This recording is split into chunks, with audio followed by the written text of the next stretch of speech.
Al-Fatihah.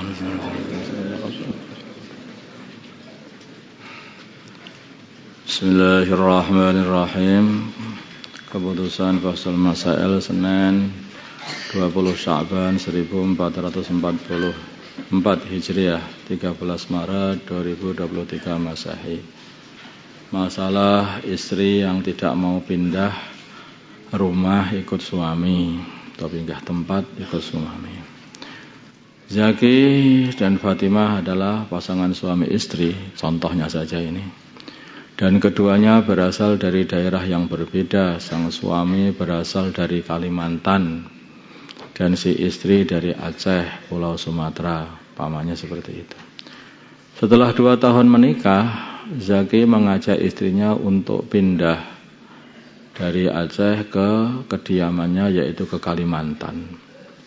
Tetapi si istri tidak mau, tidak berkenan, dikarenakan dilarang oleh orang tuanya, katanya.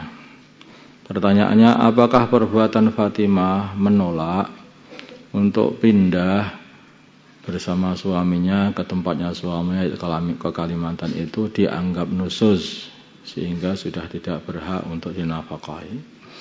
Jawabnya adalah iya, ya katanya. Fatimah dianggap nusyuz tetapi dengan syarat-syaratnya, atau ini tetapi dengan beberapa keadaan, katanya, dengan beberapa keadaan atau beberapa syarat, yaitu suami sudah melunasi mahar. Kalau belum melunasi mahar ya enggak nusyuz. Terus perjalanan ke tujuan adalah aman. Perjalanan ke tujuan adalah aman. Yang kedua, rumah dan kampung yang dituju aman juga dan layak bagi si istri. Contohnya bukan tempat yang terkena wabah penyakit. Terus juga rumah yang dituju, yang di Kalimantan itu, yang dalam deskripsi di atas, sudah dilengkapi dengan fasilitas ini, dengan syarat sudah dilengkapi dengan fasilitas yang memadai, yang layak bagi istri. Nah, di sana ternyata itu tidak ada rumahnya, atau hanya gubuk begitu saja. Tuh, kamu lagi apa ini? Ya bangun sendiri, mujahadah lah. Ini ya keliwang ya. Lingkungan yang dituju bukanlah tempat yang dapat menyebabkan rusaknya agama si istri. Omnya di situ itu lingkungannya orang-orang nakal, LGBT atau apa itu. Nah, ini harus diperhatikan juga, atau mungkin tidak ada suasana agama rusak. Hanya orang-orang, bisa jadi tidak ada suasana agamanya, orang-orang kafir saja, kanan kiri depan belakang, ya ini ya bisa jadi alasan untuk membolehkan tidak ikut suami. Jadi kalau itu sudah dilengkapi semuanya, itu baru bisa boleh dikatakan nusyuz tadi, yang syarat-syarat tadi. Tapi kalau itu belum dilengkapi, ya tidak nusyuz itu, boleh saja istri menolak. Wallahu a'lam. Masalah bisnis odong-odong ini sudah, tapi kelihatannya ada pertanyaan kembali ya. Iya. Ini sudah sebetulnya, dulu sudah pernah. Pak Reza memiliki usaha odong-odong. Odong-odong ini ya kereta itu loh, yang angkut kereta dakwah itu loh. Tapi kan mudah lah, kereta dakwah malah bagus, odong-odong. Yang dia beli dengan harga 10 juta. Karena melihat hasilnya cukup lumayan, maka Pak Tian itu tertarik ingin bergabung dengan bisnis yang dijalankan Pak Reza. Sehingga ia menyerahkan uang 2.500.000, ini contoh saja, 2.500.000 kepada Pak Reza dengan kesepakatan ia mendapat 25% dari penghasilan odong-odong milik Pak Reza. Kan harganya 10 juta, dia andil dengan 2.500.000 dari satu odong-odong, dari satu kereta dakwah tadi ya. Pertanyaan, Apakah sistem bisnis dengan cara demikian diperbolehkan? Nah, jawab, tidak diperbolehkan jika dengan akad qirad. Karena syarat akad qirad, hutang ya, adalah dengan tijarah atau jual beli. Ini qirad. Kemudian jika tidak boleh, bagaimana solusinya? Yaitu dengan cara akad jual beli saja. Yaitu Pak Tian membeli sebagian odong-odong milik Pak Reza. Nah, itu loh. Milik Pak Reza senilai 2.500.000. Kemudian odong-odong dikelola dan hasilnya dibagi sesuai kepemilikan, yaitu Pak Reza memiliki odong-odong itu 75%-nya, Pak Tian 25%-nya, sehingga hasilnya begitu juga 75% untuk Pak Reza dan 25% untuk Pak Tian. Adapun kerjanya Pak Reza adalah dianggap sebagai tabarruk saja, gitu saja. Ini solusi, paham? Tidak usah diangkat itu, malah enak yang seperti itu.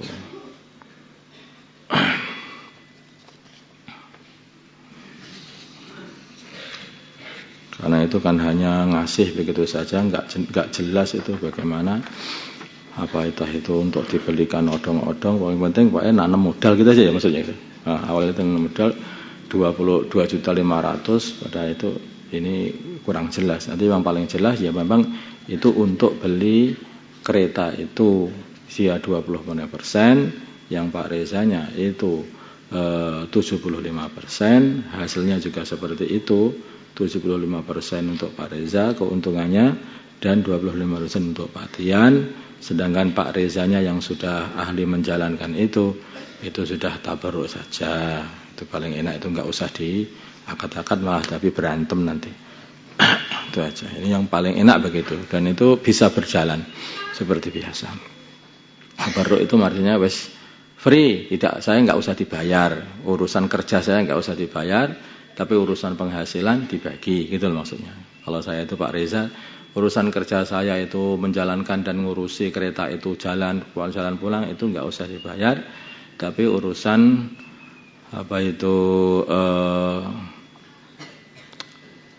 keuntungan nanti dibagi 75 dan 25. Paham? Sikat gigi dan memakai Listerine ketika puasa, ini sudah mau puasa. Bagaimana hukum menggosok gigi dan berkumur dengan Listerine atau obat kumur? Bisa Listerine, bisa betadine, bisa betadine obat kumur, betadine, macam-macam namanya itu. Ketika puasa, maka jawabnya adalah hukum menggosok gigi dengan tanpa pasta gigi atau dengan pasta gigi yang tidak ada baunya. Ini yang tidak ada baunya lah. Kalau itu ada baunya lah. Yang tidak ada baunya saja diperinci. Kalau sebelum masuk waktu zuhur, maka boleh. Kalau setelah masuk waktu zuhur, maka pendapat yang kuat hukumnya makruh, kayak bersiwak. Sedangkan hukum menggosok gigi dengan pasta gigi yang ada baunya, seperti pasta gigi yang biasa kita pakai itu, atau berkumur dengan penyegar, misalnya kayak merek Listerine itu seperti itu, maka adalah makruh secara mutlak, baik sebelum zawal ataupun setelah zawal. Sebelum zuhur atau setelah zuhur, ini mutlak. Sebelum masuk waktu zuhur ataupun setelah masuk zuhur. Catatan, hukum di atas berlaku apabila tidak ada yang tertelan. Kalau ada yang tertelan, maka puasanya bisa batal, maka harus sangat-sangat hati-hati dalam hal seperti ini. Karena dia telah melakukan satu perkara yang makruh, maka harus hati-hati.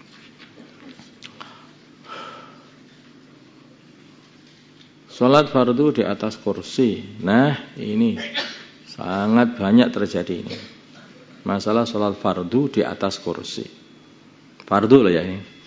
Pertanyaan, bagaimana hukum seorang yang sholat fardu? Sholat fardu itu sholat 5 waktu itu loh. Di atas kursi yang mana rukuk dan sujudnya dia lakukan di atas kursi hanya dengan menundukkan badan. Isyarah dengan menundukkan badan saja. Jadi nggak gini sedikit-sedikit. Padahal dia mampu untuk berdiri duduk dan sujud di lantai sebetulnya. Nah ini banyak kita lihat orang-orang itu bisa jalan, bisa jagongan, bisa duduk di bawah, tapi begitu sholat ambil kursi. Padahal sholat fardu. Nah ini jadi masalah di sini. Jawabnya adalah sholatnya tidak sah. Sholat seperti itu tidak sah, baik sholat fardu maupun sholat sunnah. Wong dia mampu.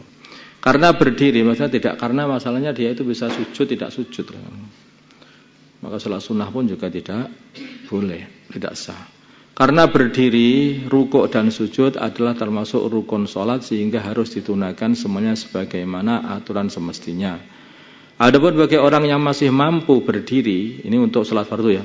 Adapun bagi orang yang masih mampu berdiri untuk sholat fardu, tetapi dia tidak mampu sujud, mungkin disebabkan ada suatu penyakit yang di kakinya, sehingga kakinya tidak bisa dilipat umpamanya itu, maka dia wajib berdiri. Tapi masih bisa berdiri, ya berdiri. Nah, jadi berdiri, kemudian dia nanti kalau nggak bisa duduk di bawah itu, baru duduk di kursi, dia isyarah untuk rukuk dan sujud. Tapi kalau dia masih bisa berdiri, kemudian bisa rukuk, sujudnya nggak bisa, ya sujudnya itu yang dikasih rukhsah di sujudnya itu. Duduk, baru sujudnya isyarah nggak bisa. Kalau bisa semuanya, lah kenapa kok duduk ini? Nah, kan ya rujuk kan. Maka dia wajib berdiri dalam sholat fardu. Rukuk dan itidal dengan sempurna. Lalu sujudnya cukup dengan isyarah. Kalau nggak bisa sujud saja, isyarah membungkukkan badan saja. Yakni seperti rukuk. Agak ditambah sedikit gitu saja. Kalau rukuk segini mamanya, itu maka sujud diusahakan sampai lebih lagi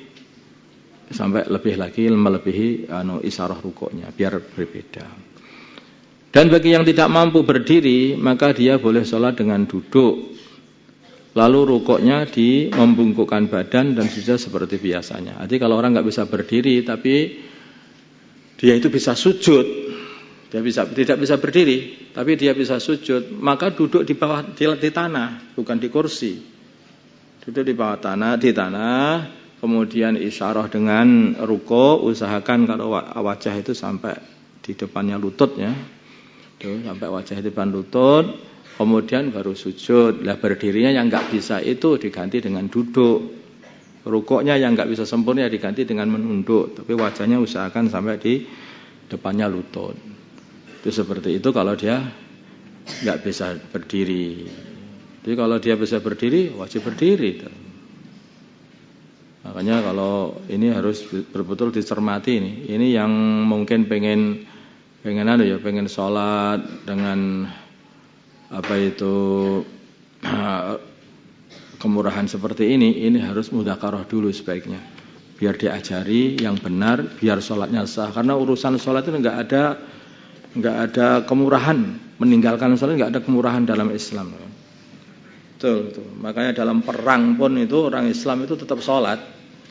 Nggak ada. Lah aku ini sudah mau mati, masih ngomong aja jangan sholat gitu loh.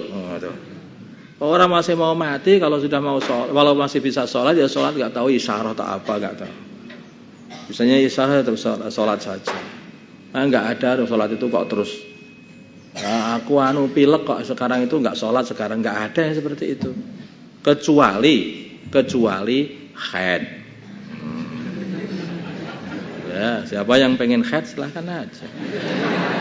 Kalau laki-laki nggak sholat namanya haid aja. Itu udah maniknya ya, seperti itu. Paham ya, insyaallah. Ini yang sakit-sakit apa itu perlu mudzakarah atau mungkin perlu mudzakarah sama ustadz masalah ini biar diajari, biar ditafakus juga. Yang tidak mampu kamu apanya?